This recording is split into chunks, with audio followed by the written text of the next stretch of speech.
Mobil maung yang digunakan Prabowo dan Gibran tampil dengan nuansa kemerdekaan saat menghadiri sidang tahunan MPR. Mobil Gibran dihiasi stiker angka 81, sementara kendaraan Prabowo dipasangi bendera merah putih dan bendera bergambar Garuda.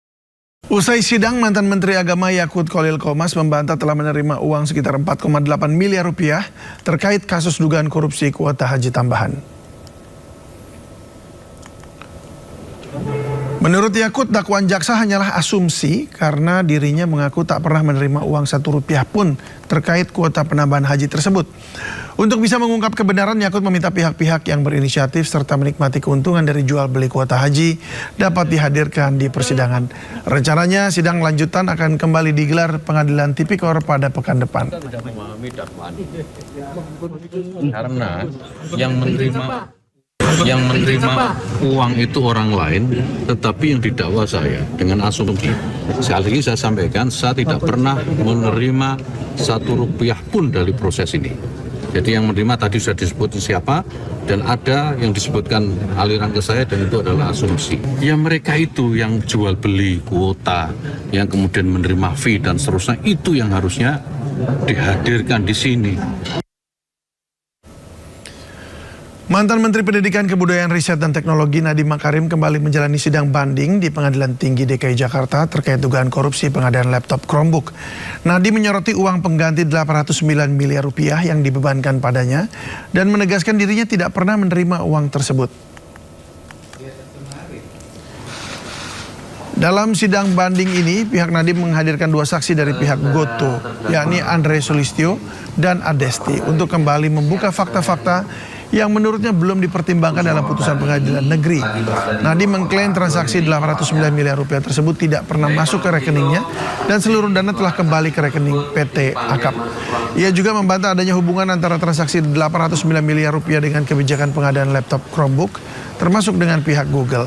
Menurutnya pemberian uang pengganti tidak sesuai dengan pertimbangan putusan pengadilan negeri yang menyebut tidak ada unsur memperkaya diri.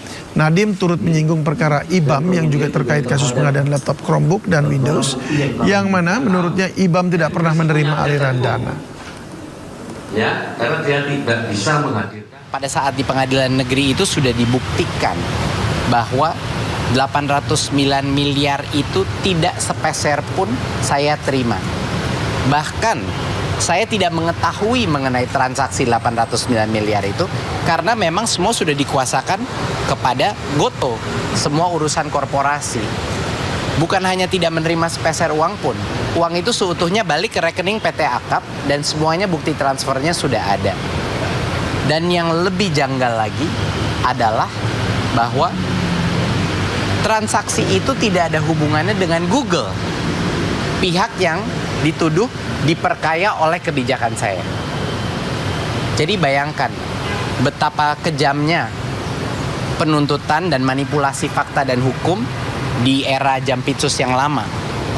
Bahwa suatu transaksi yang tidak ada hubungannya dengan saya, tidak ada hubungannya dengan Google, dicomot begitu saja lalu dijadikan tuntutan uang pengganti.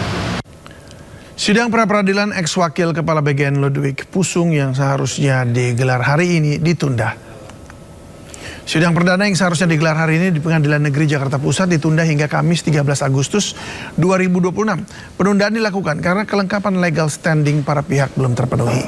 Permohonan pra-peradilan ini diajukan Ludwig untuk menguji sah atau tidaknya pelaksanaan upaya paksa penyitaan oleh Kejaksaan Agung dalam kasus dugaan korupsi tata kelola program MBG. Sementara itu Kejagung saat ini masih terus mengusut dugaan korupsi tata kelola MBG di BGN dan telah menetapkan 7 tersangka termasuk Ludwig.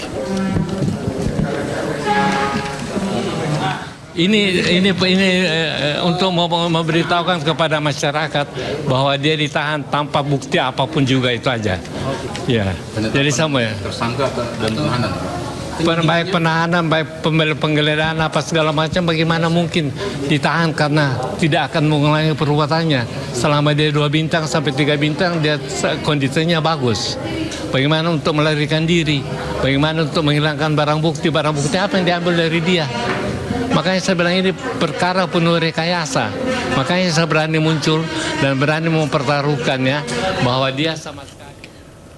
Polisi menangkap 2 penyekap lansia sebuah apartemen di Tangerang Selatan, Banten. Dalam menjalankan aksinya, pelaku berdalih menjadi anggota KPK dan tahanan KPK.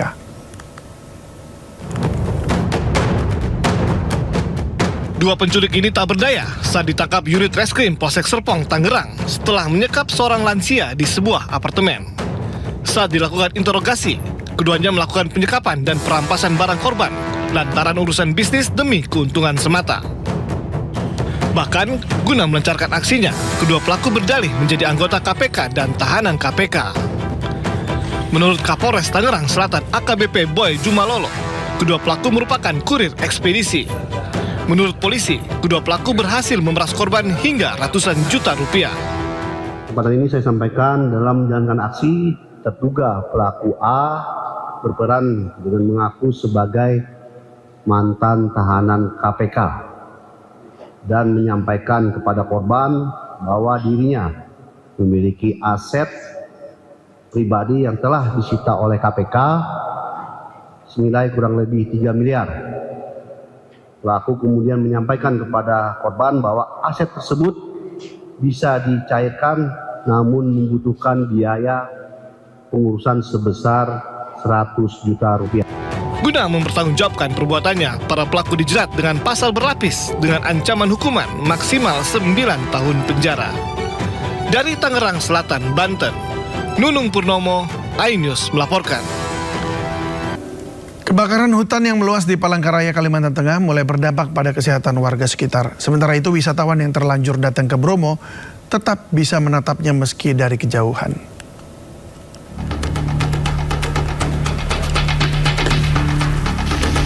Kebakaran hutan dan lahan gambut di sejumlah wilayah kota Palangkaraya, Kalimantan Tengah hingga kini masih terus terjadi.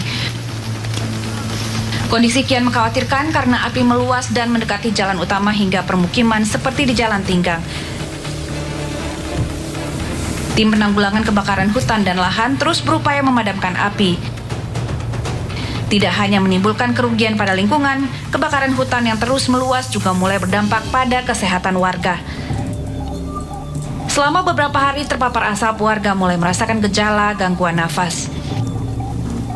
Pulang mulai dari pagi, saya biasa pulang dari pagi tadi, 3:30 ya, sampai sekarang masih belum ada apa-apa. Jadi sampai sore itu kadang-kadang itu rasa pilek, itu pengaruh daripada ini asapnya. Di Probolinggo, Jawa Timur, meski wisata Gunung Bromo tutup akibat terbakar, pengunjung masih bisa menatap Bromo dari kejauhan. Ya perasaannya kecewa Pak, tapi ya mau gimana karena keadaan alam kan ya, masalahnya gitu ya, mau tidak mau dibawa happy aja Pak gitu. Meskipun kecewa, wisatawan berharap kebakaran Gunung Bromo bisa segera padam agar wisata Bromo bisa dikunjungi kembali. Dari Palangkaraya dan Probolinggo, Adesata Hana Purwadi, iNews melaporkan. Berhati-hati bagi Anda yang akan berwisata di kawasan pantai selatan Yogyakarta. Meski musim kemarau, gelombang hingga 4 meter tetap menghantam sepanjang pesisir pantai selatan Gunung Kidul. Pedagang mengungsikan dagangan mereka karena kiosnya rusak diterjang gelombang. Awas be, innalillahi, innalillahi wa innalillahi raji'un, innalillahi ya Allah. Gelombang tinggi dan cuaca buruk menerjang sepanjang pesisir pantai selatan Gunung Kidul, Yogyakarta. Sejumlah wisatawan pun panik melihat datangnya ombak besar hingga memporak-porandakan kios pedagang di kawasan pantai Jungwok. Tak hanya itu, gelombang tinggi juga menenggelamkan beberapa gazebo yang ada di tepi pantai Kayu Arum. Berdasarkan perakiran BMKG, tinggi gelombang laut di sepanjang pantai Gunung Kidul berkisar 2,5 hingga 4 meter. Dan ini termasuk kategori tinggi, sehingga tidak disarankan bagi wisatawan beraktivitas di tepi pantai, baik berenang, jalan-jalan di tepi pantai maupun melaut bagi nelayan.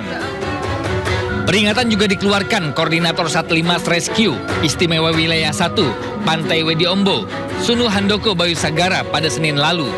Ia memperingatkan tinggi gelombang akan terus meninggi hingga 5 meter. Bahkan, cuaca buruk dan gelombang tinggi ini akan terjadi hingga Kamis malam sampai Jumat siang. Sementara, sejumlah pedagang sudah mengungsikan dagangannya sehingga kerugian material bisa diminimalisir. Tim Liputan iNews melaporkan.